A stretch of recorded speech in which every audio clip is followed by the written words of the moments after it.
এখন তো একটা নির্বাচনের প্রস্তুতি, নির্বাচন কালের একটা সময় এসছে, হয়তো বা কিছুদিন পরে ইন্টারিম গভর্নমেন্ট তাদের সুযোগ মতো একটা নির্বাচনের ঘোষণা দিবেন। যদি এই পতিত সরকারের পক্ষ থেকে নির্বাচন করবার জন্য নেতৃত্ব দিবার মতো, অংশগ্রহণ করবার মতো কাউকে যদি খুঁজে পাওয়া না যায় বা কেউ যদি না আসে বর্তমান প্রেক্ষাপটে, তাহলে সেই নির্বাচন আবার আওয়ামী লীগ বিহীন নির্বাচনটা কীরকম হবে?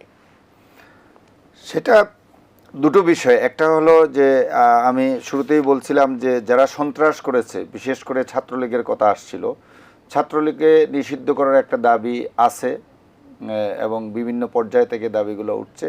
কী কারণে? তাদের সন্ত্রাসের মাত্রা, তাদের নাম ধরে আমরা দেখেছি, কখনো হেলমেট বাহিনী নাম ধরে, কখনো মোটরসাইকেল বাহিনী নাম ধরে, কখনো নানা নামে তারা এবং নিজেদের নামেই তারা বিভিন্ন ধরনের সন্ত্রাস চালিয়েছে এবং চূড়ান্ত পর্যায়ে সন্ত্রাস চালিয়েছে। তা এর পাশাপাশি তাদের যে মাদার অর্গানাইজেশন আওয়ামী লীগ, তারাও গত 15 বছরে এই যে অপরাধগুলো করেছে, এই অপরাধের পরে উনি যথার্থই বলেছেন ব্যারিস্টার আলমগীর সাহেব যে এই অপরাধের পরে সারা বিশ্বের যে নজিরগুলো আছে, এইরকম স্বৈরাচারের পতনের পর, এই সব ফেসিবাদের পতনের পর তারা দীর্ঘদিন রাজনীতির মাঠ থেকে তারা আইন করে হোক এবং দেশের মানুষ জনগণ হোক তাদেরকে প্রত্যাখ্যান করে থাকে। আমার ধারণা বাংলাদেশের মানুষ অত তাড়াতাড়ি এই আওয়ামী ফেসিবাদদের গ্রহণ করবে না।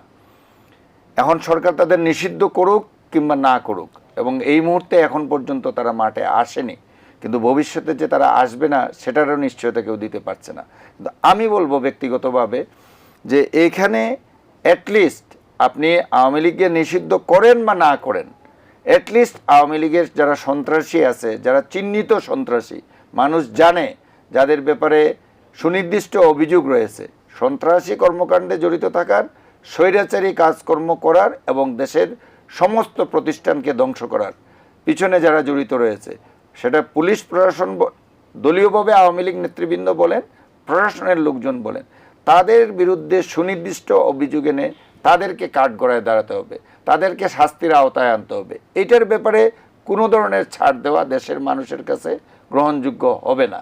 এই জায়গায় যদি সরকার স্ট্রিক্ট থাকে এবং তারাই এই ব্যবস্থাগুলো গ্রহণ করতে হবে।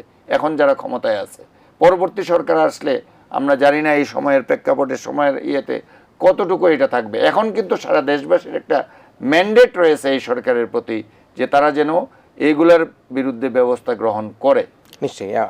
আলমগীর ভাই একটু হাত তুলেছেন, আমরা শেষ মুহূর্তে যে একটু শুনতে চাই, এই আলোচনাটাই করতে চাই, একের মোটা দাগে যদি করতে পারেন আপনি, সেটি হচ্ছে এই যে এখন রাজনীতিতে আসলে আওয়ামী লীগের, আমি জানি না রাজনৈতিক বিশ্লেষকরা ভালো বলবেন, নেতৃত্ব শূন্য কিনা, কাউকে কিন্তু পাওয়া যাচ্ছে না, কেউ হয়তো পালিয়ে আছে, কেউ হয়তো জেলে আছে, কেউ হয়তো বিদেশে অবস্থান করে আমরা দেখেছি যে পার্শ্ববর্তী দেশে আছে, প্রত্যেকের কাছেই তো অফুরন্ত অর্থ সম্পদই নিশ্চয়ই আছে। তো সেই অবস্থায় এই যে নেতৃত্বহীনতার যে জায়গাটা, সেখানে কি আমেরিকা নেতৃত্ব দেবার মতো কী ধরনের পরিবেশ তৈরি হতে পারে আপনার কাছে মনে হয় ভবিষ্যৎ রাজনীতিতে? ভবিষ্যৎ রাজনীতিতে আওয়ামী লীগ কিন্তু মরেনি, পালিয়েছে কিন্তু মরেনি। আপনার বোঝা উচিত গত 2 মাস অন্তত 5-6 জন মারা গেছে, বিএনপির কয়েকজন মারা গেছে আওয়ামী লীগের হাতে। সেনাবাহিনীর গাড়িতে হামলা করা হয়েছে, সেনা অফিসারদেরকে রক্তাক্ত করা হয়েছে গোপালগঞ্জে, এবং কিছুদিন আগেও বিএনপির এক নেতাকে হত্যা করেছে। ওরা কিন্তু মরেনি, ওরা পালিয়েছে। এবং এই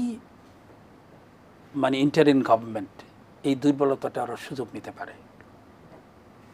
অর্থাৎ তাদেরকে সবই আছে, মানি আছে, মাসেল আছে, দুটোই আছে। এখন পর্যন্ত অস্ত্র সব উদ্ধার করা হয়নি, ওর কাছে সবই আছে, সচিবালয় আছে, পুলিশ আছে, প্রশাসন আছে, ডিসি সাহেব আছে, ইউনো সাহেব আছে, এমন কেউ নেই তাই নেই। অনেকে এইটা বলে বিপ্লব, আমি ভিন্নমত। একটা রিসাফেল হয়েছে, রক্তের বিনিময়ে কিছু লোক হয়তো বা প্রতিষ্ঠিত হবে, কিন্তু প্রকৃত গণতন্ত্র প্রতিষ্ঠা করা কঠিন হবে, কারণ ওর কাছে সবটাই আছে। আজকের সচিবালয় তারা এখন আপনি দেখবেন, আমি সেদিন ইভেন যেদিন শপথ পড়ে সেদিনও কিন্তু প্রেসিডেন্ট ওই আগের মন্ত্রই বলছে বাংলাদেশ দীর্ঘজীবী হোক, ওই মন্ত্র থেকে দূরে যায়নি কিন্তু, এবং এই মন্ত্র এখনও তারা নিয়ে চলছে।